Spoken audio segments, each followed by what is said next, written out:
আসসালামু আলাইকুম বন্ধুরা, আমি আজকে গ্রামে আমার পরিবার নিয়ে ঘুরতে আসছি। আসার পথে কচু শাক দেখতে পায়া আমার মামা দেখুন কচু শাক তুলতেছে। হাই বন্ধুরা, যা যা কচু শাক দরকার শুধু ঠিকানা দিবে, পাঠিয়ে দিব।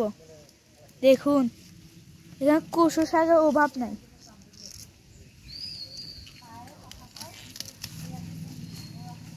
আমার মামার হাতে কতগুলো কচু। আইসো গ্রামে আইসো, নানু বাড়িতে আইসো। হ্যাঁ, কাটা দিয়ে দাও, কাটা দাও, এই যেখানে কাটা দাও।